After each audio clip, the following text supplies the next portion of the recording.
سلامونه حونیکی هیله یم چې جوړ او روغ به یاست. دغه ورځ کې د شرقي قدرتونو او غربي قدرتونو مقابلې لباندې غربي هیوادونه غواړي چې د شرقي قدرت جوړولو مخه ونیسي او شرقي قدرتونو بیا غواړي چې نه، دوی غواړي چې په صحیح ډول باندې خپل ځانونه ثابت کړي او خپل ځانو ته په نړۍ کې یو ځای جوړ کړي. دا که شرقي قدرت جوړیږي نو نړۍ به دوه قطبي کیږي او دا چې دا دوه قطبي څه معنا لري او څه به کیږي، د دوه قدرتونو جوړېدل به سیمې ته څه ګټې ولري، نړۍ ته څه ګټې ولري، امریکا ولې په ویرې کې ده. نن په دغه ویډیو کې تاسو ته څه سپیناوی درکوم چې ولې غربي هیوادونه د شرقي قدرت د جوړېدلو څخه ویره لري او د شرقي قدرت جوړېدل افغانستان ته څه ګټې لري او افغانستان ته ګټه لري که تاوان لري. نن په دغه ویډیو کې د هر څه تاسو ته وړاندې کوم. تر اضافي خبرې تیریږو، زو پر موضوع باندې خبرې کوو. ښه، لومړی تر هر څه ګورئ، تاسو باید په شرقي او په غربي قدرتونو باندې پوه شئ چې شرقي او غربي طاقتونه څه شي دي. شرقي او غربي طاقت دا دی چې پخوا په نړۍ کې دوه قدرتونه وه. یو دا و چې شوروي اتحاد و چې دوی په سیمې کې یو لوی قوي کنټرول یې درلودله. بل امریکا وه چې د امریکا وه د خپل متحدینو سره چې هغه وخت کې ناټو وه یا نه وه، خو وروسته ناټو هم جوړه سوه. دغه اتحاد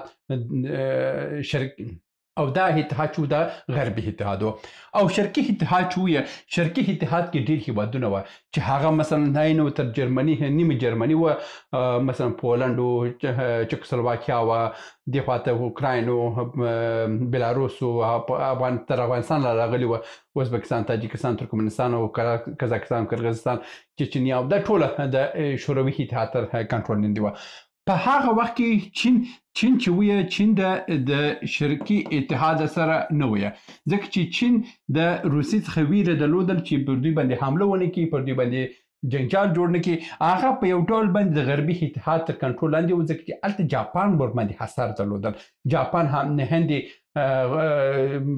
مستعمره کړی ویه پر چین، د چین څخه ډېرې مځکې نیولې وه او دی هم بېوزله ویه. په هماغه کې چین چې ویه بې طرفه پاتې ویه. اوس چې دی چین د روسیې سره یو ځای دی او هماغه د شوروي اتحاد یعنی 80% سیمې چې ورسره دي هغه هم ورسره دي، مګر دا ځل دا قدرت چې دی دا تر پخواني شرقي اتحاد او تر پخواني شرقي طاقت دا ډېر قوي طاقت دی. په دې کې نور خبرې هم شته چې اوس تاسو ته وایم.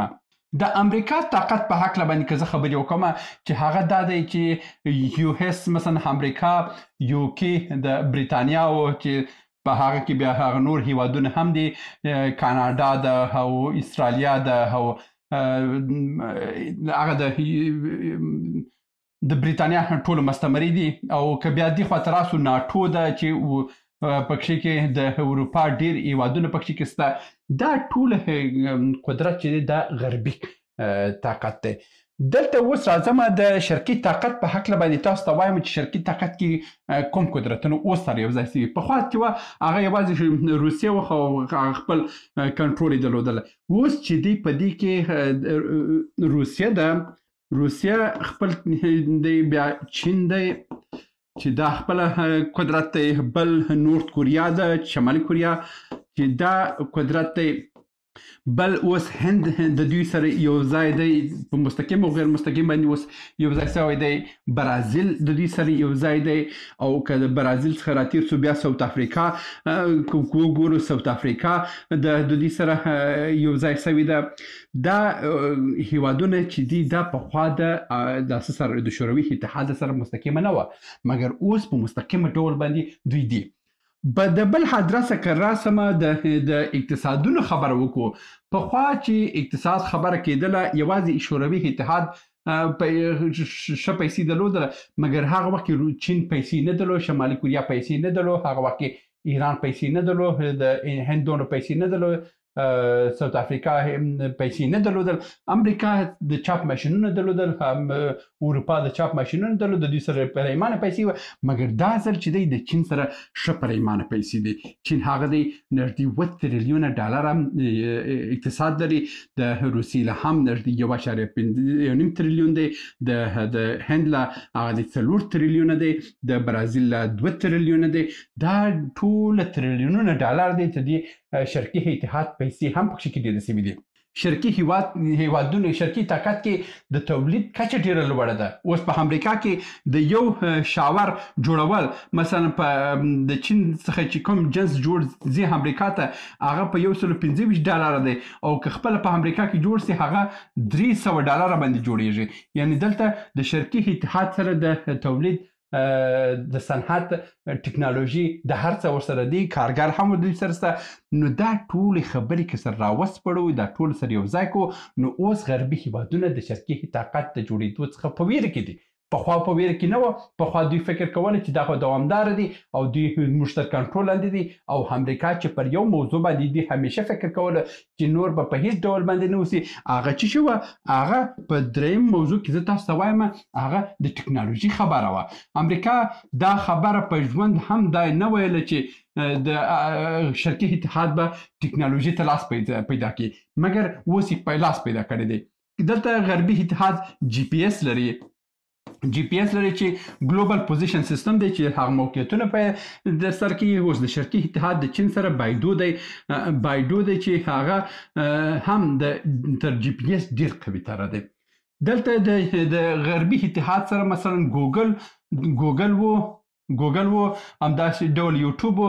اوس د سره د شرقي اتحاد د چین سره هم د ګوګل په ډول باندې سیستم شته. پخوا د یوټیوب د شرقي اتحاد سره یوټیوب یا جیمیل، اوس د شرقي اتحاد سره هم شته. یعنی پخوا که د غربي اتحاد سره سټلایټونه وه چې دوی انټرنیټونه خپروله او د انټرنیټ د کنټرول ادارې ورسره وه، اوس د شرقي اتحاد سره هم شته. هغه د روسیه خپل انټرنیټ د نړۍ سره کته کوي، جدا کوي، رونیټ په نامه باندې دوی هړي. او چین هم چې دی هغه بیخي د نړۍ د انټرنیټي طاقت جوړ شوی دی چې د امریکا په اندازه باندې دی هم اوس په سټلایټ په ډول باندې، که هغه سټارلینک لري دی هم موارد سټلایټونه لري. نو دلته دغه ټوله چې اوس وګورو د ترازو چې دی، که د ټکنالوژي داسې اوس هم په شرقي خواته مخ په کږه کېدو دی، او که اقتصادي وګورو هم د شرقي خواته شیبې ډېرېږي، سیاسي هم وګورو شیبې ډېرېږي. دغه دی چې امریکا اوس هغه پخوانی بې خبري او داسې چې وو د چا په کیسه کې نه وو چې ویل یار زه خو قدرت یم. اوس چې دی په ویره کې دی، ځکه چې شرقي اتحاد شرقي طاقت مخ پر قوي کېدو دی او ډېر ښه قوي کېږي، داسې ضعیف نه کېږي، ښه قوي کېږي. او دا ورګې کېږي نو دا بر د امریکا او غرب دپاره به ډېر سرخوږی جوړ کړي. اوس راځم په دې باندې چې هاي افغانستان دپاره دا شرقي اتحاد به ګټه وکړي که نه. ګوره دا شرقي اتحاد چې کله هم چین دی، روسیه ده او هند دی، دلته جوړیږي، ایران دی مثلا، د هر څه دلته پر افغانستان باندې ګټې دا ده چې پر پاکستان باندې دوی مستقیمه فشار راوړي چې نور به د غربي هیوادونو پروژې به ته نه اخلي، او که د غربي پروژې واخیستلې موږ ته د استخباراتي ادرسونو د خوا کنټرولوي، او که دا ورکې اشتباهات وکړي موږ ته د له منځه هم ډلی شو، پر توت باندې حملې کولی شو. نو د ګټې دغه ده چې په افغانستان کې به هم راسي، او دا د غربي هیوادونو پروژې په افغانستان کې نور عملي نشي. دا و تر نن ویډیو هیله مند یو چې سم ترلاسه کړی اوسئ. تر بیا هم په الله سپارم. ښې چارې. سلامونه. موږ ډېر موضوعات جوړ کړي دي. که سیاسي موضوعات غواړئ ووینئ نو دلته کلیک کړئ، او که غواړئ اقتصادي موضوعات وګورئ نو دلته کلیک کړئ، او که غواړئ چې د تل لپاره راسره واوسئ نو دلته کلیک کړئ او چینل سبسکرایب کړئ. مننه.